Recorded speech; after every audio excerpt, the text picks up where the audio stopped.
कैसे सेवा करते हुए भी, अच्छे काम करते हुए भी हमारे अंदर मैं का भाव, मतलब हमारा अहंकार, ना जाने कब चुपके से आ जाता है।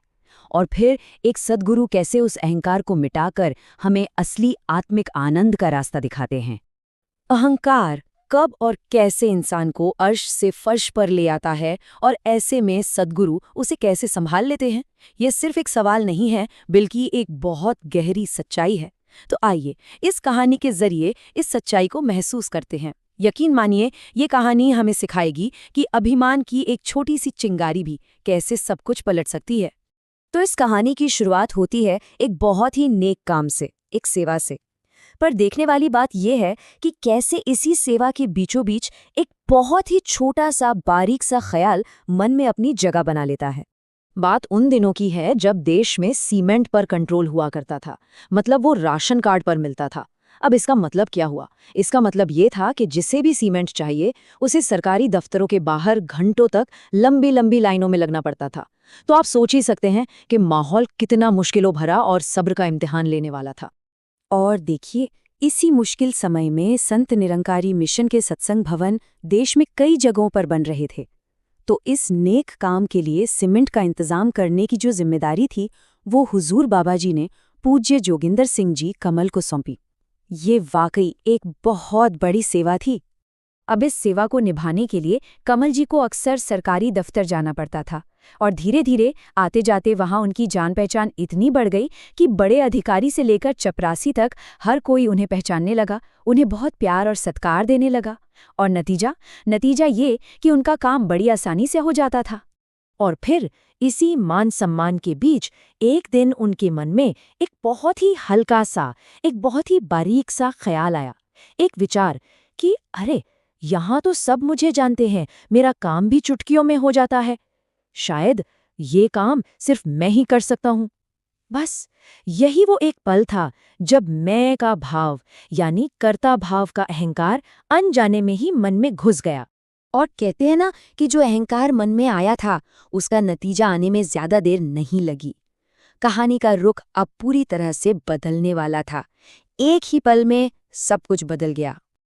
अगले दिन कमल जी हमेशा की तरह जब अधिकारी के कमरे में जाने लगे तो जैसे ही उन्होंने दरवाजा खोला, अंदर से एक बहुत ही सख्त, एक गुस्से भरी आवाज आई, ज्ञानी जी, आप भी बाहर जाकर लाइन में लग जाओ।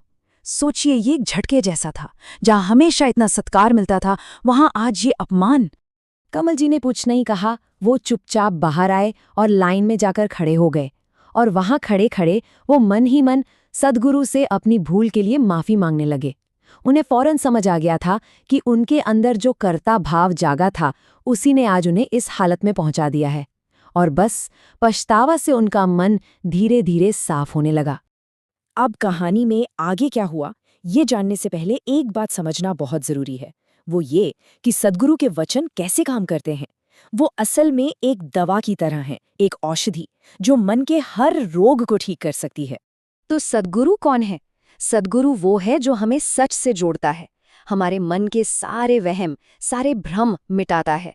और एक शिष्य के लिए सद्गुरु का हर एक वचन एक गाइडिंग प्रिंसिपल की तरह होता है, जो जिंदगी की हर मुश्किल में रास्ता दिखाता है। ये कितनी खूबसूरत बात कही गई है कि जिस तरह पानी मैल को धो देता है ना, ठीक उसी तरह गुरु के वचन हमारे मन पर जमी अहंकार और दूसरी बुराइयों की मैल को धोकर उसे एकदम साफ, एकदम उज्जवल बना देते हैं। और कमल जी के साथ भी ठीक यही हो रहा था। तो जैसे ही पश्चाताप के जल से मन साफ हुआ, सद्गुरु की कृपा ने अपना काम करना शुरू कर दिया। अब देखते हैं कि कहानी का अंत कैसे होता है। देखिए, मन के साफ और पवित्र होने की ही देर थी कि सद्गुरु अपने भक्त की मदद के लिए पहुंच गए। उसी अफसर ने जिसने उन्हें लाइन में लगने का हुक्म दिया था, अपने चपरासी को बाहर भेजा और कहा, वो जो सफेद पगड़ी वाले ज्ञानी जी खड़े हैं ना, उन्हें अंदर बुलाकर लाओ। जब कमल जी कमरे में पहुंचे तो अधिकारी का रवैया पूरी तरह से बदल चुका था। उसकी आवाज, उसका लहजा, दोनों में अब विनम्रता थी। उसने मुस्कुराते हुए कहा, ज्ञानी जी, आप तो एक नेक काम के लिए आए हैं। आपको धूप में खड़े होने की क्या जरूरत है? हुक्म कीजिए, कितनी बोरियां चाहिए? सोचिए, कहाँ वो सख्त आदेश और कहाँ ये सम्मान। खैर, जरूरत के हिसाब से सीमेंट की रसीद लेकर जब कमल जी निरंकारी कोठी पहुंचे तो हुजूर बाबा जी उनसे मिले। नमस्कार करने पर हुजूर ने पूछा, क्यों कमल जी, अब तो उस दफ्तर में आपकी काफी जान पहचान हो गई होगी, काम जल्दी हो जाता होगा, है ना? कमल जी ने ये सुनते ही तुरंत चरणों पर सिर रखा और अर्ज की, सच्चे बादशाह, मेरी अपनी पहचान और मेरी औकात ने तो आज मुझे कमरे से बाहर निकालकर धूप में खड़ा कर दिया था। ये तो आपके नाम की पहचान थी, जिसने मेरा काम पल भर में करवा दिया, और यही उस दिन का सबसे बड़ा सबक था। कमल जी की ये प्रार्थना असल में हम सबके लिए है। हे प्रभु, ऐसी कृपा करना कि हमारे मन में कभी ऐसे गलत ख्याल पैदा ही ना हो। हमें अपनी असली जगह और सद्गुरु की ये जो देन है, ये हमेशा याद रहे। ये कहानी हमें यही याद दिलाती है कि करने कराने वाला केवल एक निरंकार है। हम सब तो सिर्फ एक जरिया है। धन निरंकार जी।